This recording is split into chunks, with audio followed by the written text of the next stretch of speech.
The time Michael Jordan punched Steve Kerr. Now, as we all know, Michael Jordan is the greatest player of all time. He's done things that, well, we've never really seen before. And he's always said that the reason why he was so good was because he was so determined. He was so motivated. But the real reason why was because he was so competitive. We all know that. Michael Jordan was by far the most competitive person I think I've ever seen. And the amount of stories I've heard, and I'm pretty sure you have too, of Michael Jordan and his competitive nature is just insane. But the story that I'm about to tell you is one that doesn't really get talked about often, and personally, I think it's one of the best Michael Jordan stories, not because of what happened, but because of the end result, and how it affected both players heading into future years as teammates. As you know, if you're subscribed to the channel, I like to share stories that people don't really talk about, so if you're new around here, be sure to subscribe and enjoy the video. Here's the time Michael Jordan punched Steve Kerr. Also, very quickly before I get started, is that there's going to be clips of Michael Jordan as a cartoon, and it's actually Michael Jordan telling the story of what happened just as a cartoon, so if you want to watch the whole thing, I'll leave a link in the description, but other than that, I hope you guys enjoy the video. Now, it's known by many that teammates fight, but most fights that happen between teammates normally stay behind closed doors and eventually get leaked after the players are retired or just traded away. People can't honestly expect myself and Shaq to be together for 20 years and not have an argument and not have a fight. That's just like fantasy land. That's not going to happen. We had arguments my rookie year, my second year, this year, and we're probably going to have many more arguments. Did he connect on the punch you threw? No. No, I was swift on the duck. You know? He ducked out of it? Did you throw one back? Yeah, well, we just kind of got into like a pushing and shoving match. If you fight with Michael Jordan, out of all people, I don't think that you should take exception.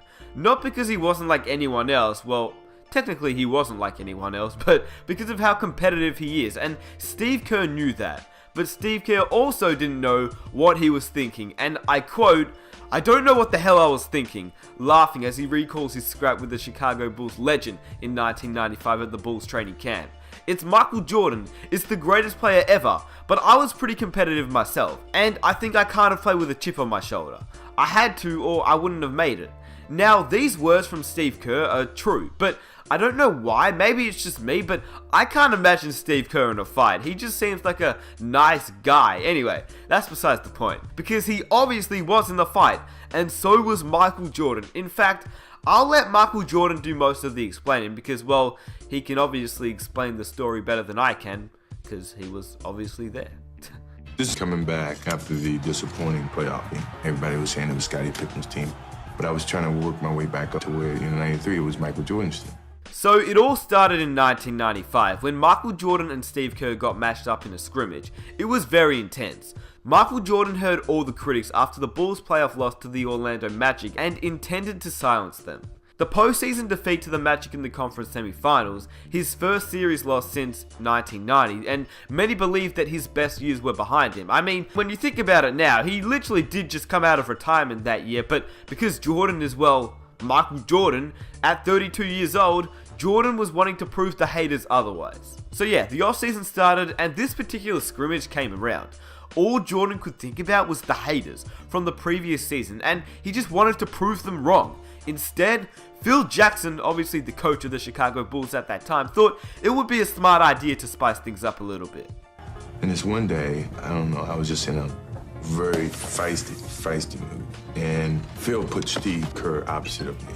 But he was giving Steve all the calls. And I'm getting like really ticked off. Anyway, Jordan was furious, and as a notorious trash talker, he and Kerr started talking trash on a couple of possessions, and then it just escalated from there. Now, we all know that Steve Kerr seems like the nice guy, and to be honest with you, the way that I visioned the event, I think Jordan probably said something a little bit too far, and that's how it all clicked, but I couldn't tell you for sure since I obviously wasn't there. Steve Kerr then says, "I took exception to something he said. So I was talking back, and I don't think Michael really appreciated that. And we got in the lane, and he gave me a forearm shiver to the chest, and I pushed him back. And next thing you know, our teammates were pulling him off me." One thing led to another.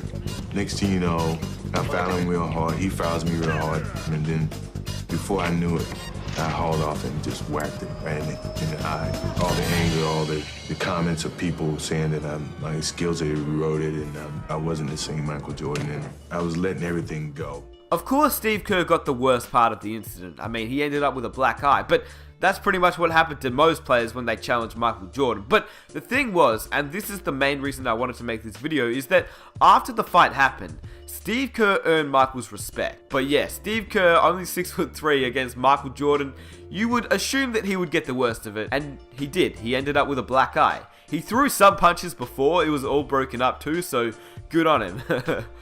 The next day in practice, I'm looking at Steve. Steve got the biggest black eye. And when I saw him, I went right up to him. I said, you know what? I'm totally sorry. I just lost my temper. He says it was partly my fault, too. I knew not to push you. We two grown men and teammates stood there for almost 20 minutes apologizing to each other. From that point on, I've always respected him. He didn't give up. He fought back. You know, he may have gotten the worst end of it, but I respect him. Now, the fact that I found really interesting and completely forgot about was the fact that Steve Kerr and Michael Jordan didn't really have much of a relationship at this point. They'd only played together for 2 months, so the fact that Steve Kerr actually retaliated to Michael meant that Steve Kerr most definitely made Jordan respect him from that night forward. Jordan explained after the incident that he apologized.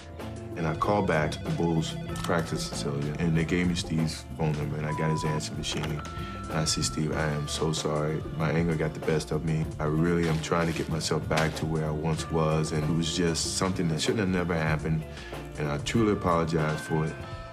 Now, the thing that I love about this whole story is what actually came up after the fight. I mean, we all know that Steve Kerr, as a man who was one of the nicest guys in the NBA landscape, but the fact that he protected himself was the right thing to do.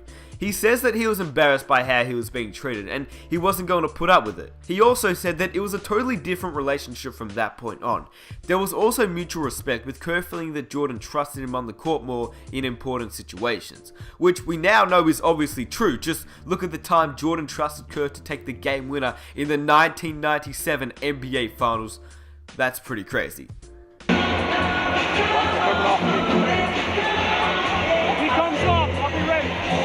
6 seconds, 5, Michael in traffic to Kerr, 15-footer,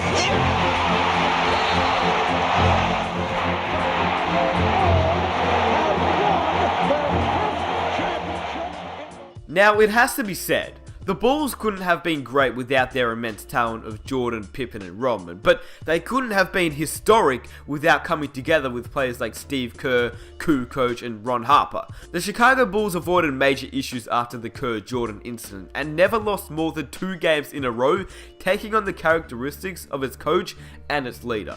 The same relentlessness that produced the training camp tussle led to arguably the best season of all time. After the incident, the Chicago Bulls finished with a 72-10 record, which lasted as the greatest record of all time until obviously the Golden State Warriors beat it. But I mean, the Bulls won a ring, so I still say it's the greatest record of all time. Now, from the NBA landscape and the outside world, from afar we don't really see what goes on in practices, and we're pretty much unaware of the little day-to-day arguments, but I can almost guarantee you that fights like this, maybe not to this extreme, but fights like this do happen a lot of the time, and it's not always a bad thing. It's just 2 players, 2 competitive players just getting into it, and I think it's honestly fine. I think we should maybe not hear more about it, but we should maybe sometimes get a little bit of insight from NBA players, because I think it's pretty cool hearing stories like this, and sometimes it can ultimately be the catalyst for creating tighter bonds, just like Michael Jordan and Steve Kerr. I honestly think that without the scuffle between Michael Jordan and Steve Kerr, the relationship between the 2 players probably wouldn't have been so strong. And I also want to mention the fact that Steve Kerr is probably one of the most genuine people in the basketball world, whereas Michael Jordan, no matter how great he was as a player, which I mean, he was obviously the greatest player of all time, he really wasn't the nicest bloke, and I'm pretty sure most of us know that. He was a great player, don't get me wrong. I'm not saying his basketball talent was not there. It was the greatest, he is the GOAT. But I'm saying, as a person, I don't think he was the nicest bloke, and that's just part of his nature. That's how he was. That's his competitive nature, and that's the reason why he was so good. That's just how he was. Ultra competitive. So I'm just saying, the next time you hear about 2 players getting into it at practice, maybe it's not because they hate each other, alright? Maybe it's the fact that it's just 2 competitive guys getting into it, and to be honest, it might even bring them closer together on the court. And I hope you guys enjoy the video. I just thought it'd be a really interesting video for those that don't know about the time Michael Jordan punched Steve Kerr in the face. And to be honest with you, Kerr wasn't the only player Michael Jordan punched in the face, which is pretty insane, but that's who Michael Jordan was. If you enjoyed the video, please subscribe for more videos just like this. I honestly appreciate all the new subscribers because we've been getting a lot of new subscribers, which thank you guys so much for sticking around and enjoying the content. If you're new, be sure to subscribe. I think you guys will love this channel, and if you enjoyed this video, please leave a like, comment some of your own ideas that you'd like me to make a video on, and that would be absolutely amazing. And I'll catch you guys in my next video. Peace!